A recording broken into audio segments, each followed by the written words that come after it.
again, my little yarnivores and spiderettes. Fiber Spider back again with another tutorial just for you.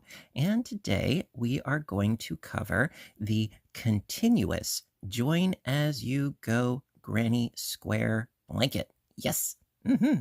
And I mean, of course, if you've been watching me for any length of time, you know I love granny squares. They are fun, versatile, easy to do, great for stash busting. Love it. What's there not to love?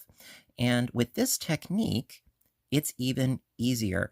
And the only thing I do not like about this technique is that I haven't discovered it sooner.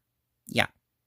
Now, prior to this, what I would do is on the last round of each square, I would then join it directly to another square. Well, there are pros and cons to that. What I like about this technique is that you make all of your squares, however big you want to make them, and you sew in the ends and you finish them off, and you can, make as many as you want to for the size of your blanket. And then after the fact, then you can then join them all together with just one continuous strand. Love it. Ah, absolutely love it. And so all of this joining in the cream color here. By the way, this is Pound of Love by Lion Brand. I've got a nice burgundy color, I've got gray, and I've got taupe as well. And this is the antique white, by the way. This video is not sponsored, but I always like to let you guys know what it is that I use. And also I used a size J 6mm hook for those of you that are curious.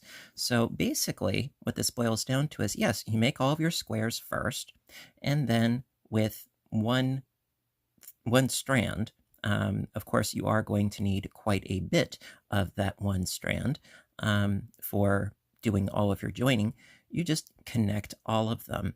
Now, initially, there is a YouTuber by the name of Hooked by Robin, and in my internet travels, I found this video of hers, and then I was talking to another YouTuber, the Canadian Crocheter, and I always get a chuckle, I don't know, maybe it's just me.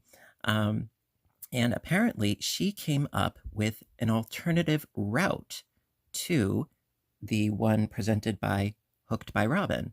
And I thought, let's give that a try, because as much as I liked the version of Hooked by Robin, there was a fiddly area where the connection left all of the squares going flippy floppy, and apparently the Canadian Crocheter felt the same way, and she came up with an alternative route, which I would like to show you.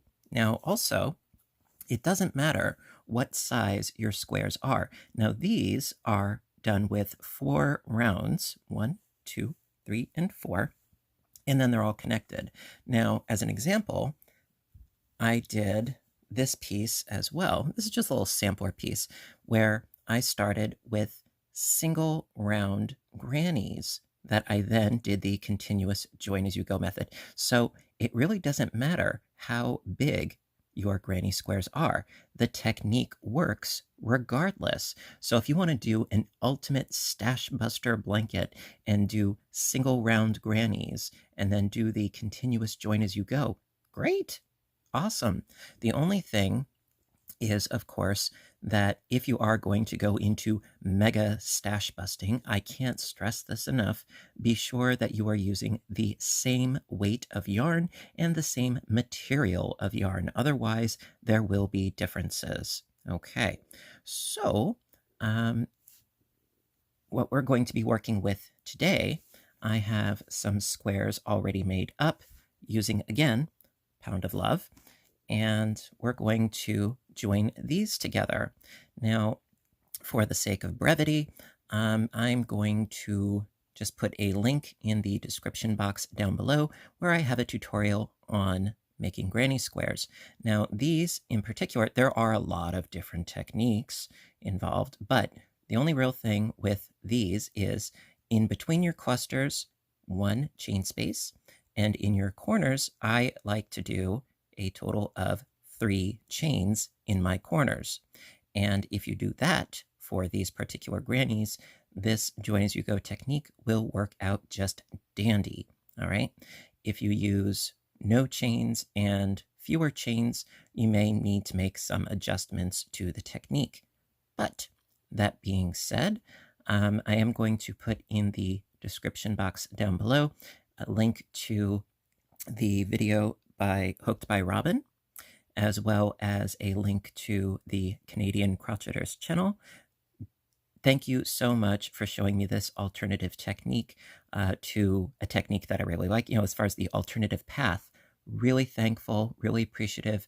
And yeah, so without further ado, let's get started.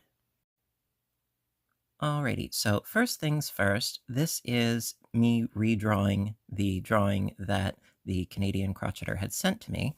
And basically, what it amounts to is this is the path that we are going to follow when doing the continuous join as you go. Now, I know this looks like, you know, Sudoku on crack, and it looks a little confusing, but basically what it boils down to is at this little star here, we are going to be starting in the top right-hand corner of our blanket, okay? Now I'm only going to do 9 squares that we're going to join today, but this gives you an overview. So basically what it amounts to is we start in one corner and we go across and down, and then we hop over to the next square and go up, across, and down. Hop over to the next square, up, across, and down. And then we go across all of these squares, locking them in place. And then we connect the next square, going across, down, up, and over, and down. And it's a lot of like, you know, ziggy-zaggy, you know, wiggy-waggy kind of, you know, maneuvers going on here, but it works. And then eventually, you know, you go back around, and then depending upon how many tiers of blocks that you want to do, you then eventually go all the way up and lock them all into place. And then, of course, you can clean up the edges with additional rounds to make it look nice and pretty. Yes, so this is the overview that we're going to be following today. And I have my squares, as you could already see before, I already have my squares made up. So what I would recommend is, you know, make up some squares. The size does not matter, you know, whether it's 1 round, 10 rounds, what have you. But, you know, have some squares and you can follow along with me. Or you can watch this, get the idea, and then when you have your squares ready, you can come back and you can join along with me. Either way is fine, because I know it takes a while to make these up. So that being said, let's get started with square 1, and then attach 2, 3, and then 4, 5, 6. Actually, you know, I should fill in those numbers, shouldn't I? So yeah, I would start with this one, and then this one, and then this one, and then go all the way back. And then so on and so on and so forth. So you're going almost like a typewriter. Do, do, do, do, do, ding. Do, do, do, do, do, ding. You know, yes, I remember what typewriters are like. So that being said, let's get started with square 1. Now, for, you know, the sake of being a thorough completionist, I may need to break this tutorial up into a couple of parts, but I'm going to try to do it in one video for you. All right, let's get started. Yeah, let's get started. All right, so I've got my little square, I've got my hook, and of course I have my joining yarn. This is the antique white, this is the taupe, the pound of love, which I do love so much. All right, so basically what it boils down to is we're going to start, like I showed before, in the top right-hand corner. And we are going to pull up a loop and then chain 3, 1, 2, 3, and that acts as our first double crochet. And then 2 more double crochets for our first cluster. And because I, excuse me, because I chained 3 in my corners, I'm going to chain 3 here as well. And then 3 more doubles into that same corner. So I've got a fully fledged corner going on here. And then I'm just going to hop right over to the other side, just as I normally would. Chain 1, 3 doubles,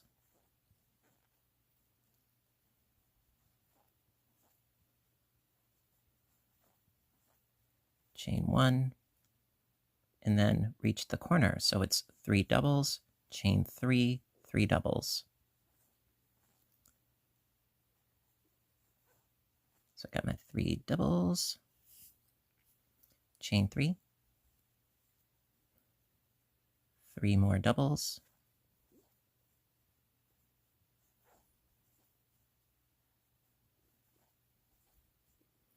chain 1, 3 doubles into the next space,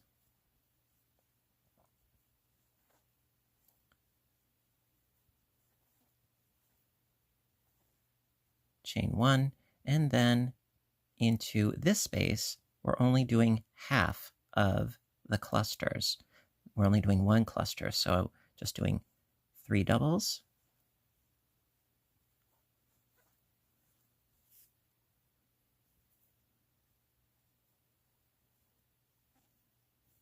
okay, so this is all we are going to do with square 1.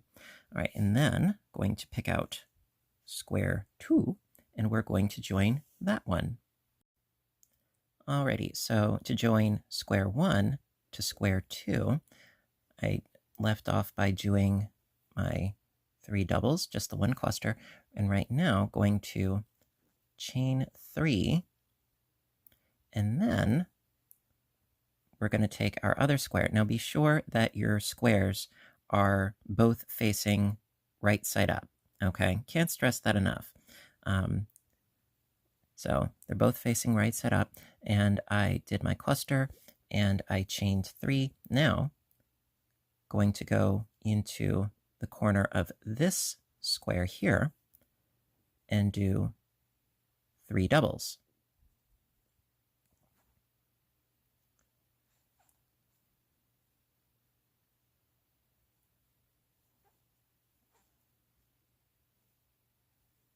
And yes, this looks a little bit wonky right now. I will be the first to admit that it looks wonky, but it works.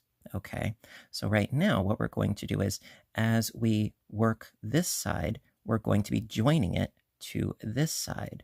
So be easier if I hold the pieces like that.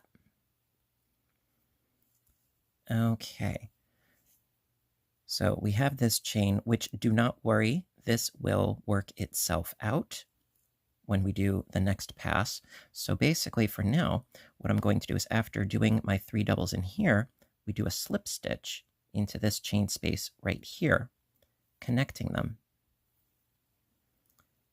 So I like to go underneath. Some people like to go over. I like to go underneath and do a slip stitch, connecting. Then back to this square with 3 doubles.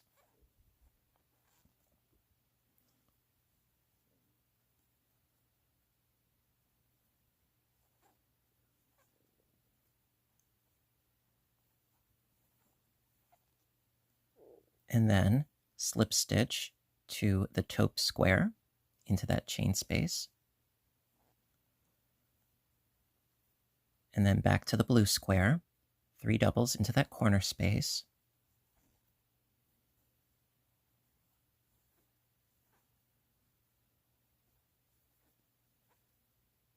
Okay, so as you can see, we have a nice clean join. Now, like I said, do not worry about this big loop at the bottom. This will get taken care of. And right now, we did our first cluster, and we still need to do the second, but we're going to join our corners together. Let me show you how we're going to do that. So, because I chained 3 in my corners, what I'm going to do is I'm going to chain 1 then slip stitch into the taupe corner square. Okay, slip stitch into that corner because that counts as one chain, then chain one more. So it's chain one, slip stitch, chain one, and then back into the blue square with 3 doubles. And that finishes up the corner.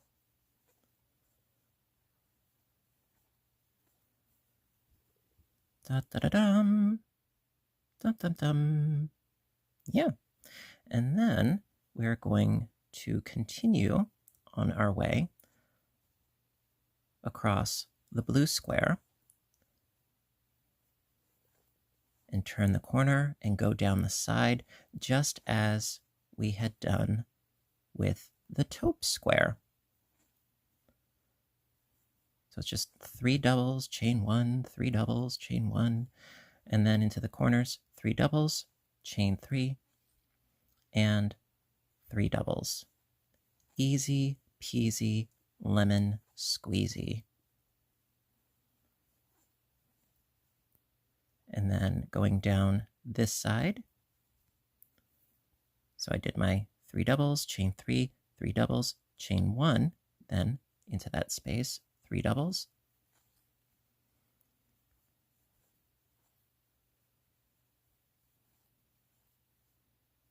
Chain 1, and then into the corner, 3 doubles. And then we'll be able to join our next square. And I'm going to go and pick out one of my gray ones. There we go. All right, so to connect the blue one to the gray one, I did my 3 doubles. Right now I need to chain 3, 1, 2, 3, and then going into the corner of my gray square here, do 3 doubles into the corner.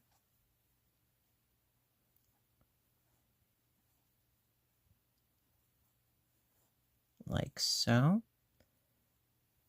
And then shift my blocks over a little bit and into that chain space of the blue square, slip stitch, and then 3 doubles into the next gray square space.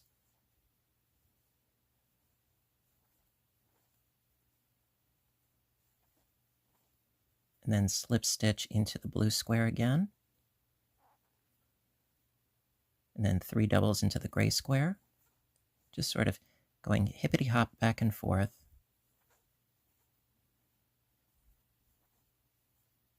Okay, then we need to connect the gray square and the blue square at the corner. So chain 1, slip stitch to the corner of the blue square, chain 1, and then continue on by doing your second cluster of 3 double crochets into the corner.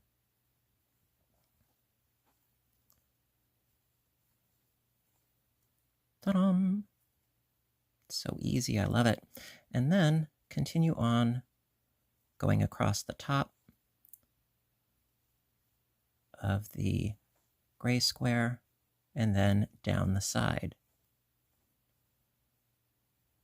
Just be sure that when you hit your corners, do 3 doubles, chain 3, 3 doubles.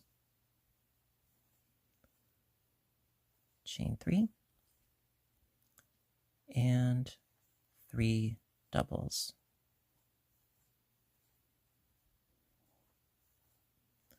Okay, chain 1, and then do a cluster into the next space.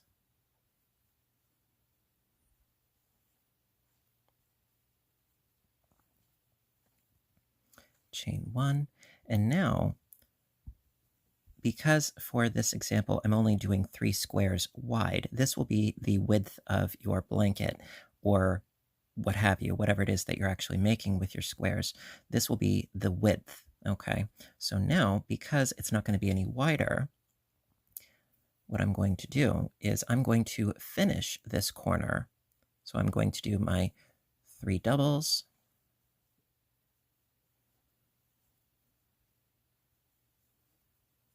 and chain 3, and I'm going to turn my piece essentially upside down here and do my next cluster of 3 doubles into that same space.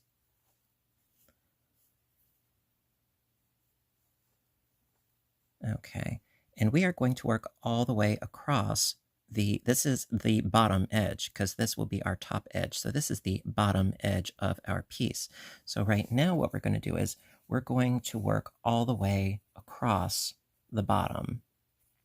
And we're going to create a nice clean edge to create the second tier. So basically just working across as we normally would by chaining 1, 3 doubles, chaining 1, 3 doubles. Okay, now this looks a little bit wonky. Well, it is a little bit wonky, but it works. So when we get into our half finished corner, I did my 3 doubles and my chain 1 already. So going into that same corner with 3 doubles,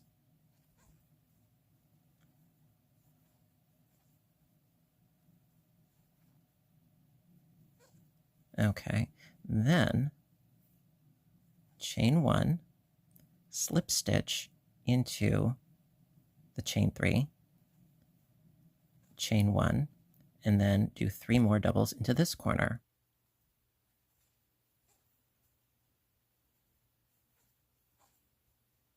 And when I first saw this, I'm like, there's no way that can work. Well, take a look.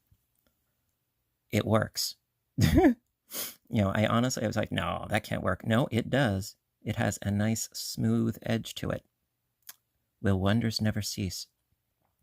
So that being said, going to hippity hop our way to the other side. So continue on with my chaining of 1, 3 doubles,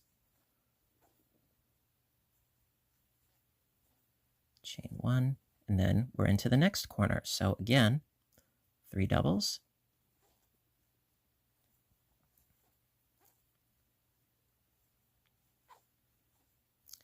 chain 1, slip stitch into the chain 3 space,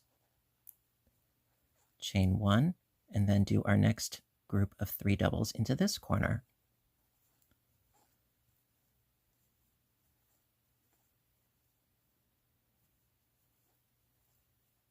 Chain 1, and then 3 doubles,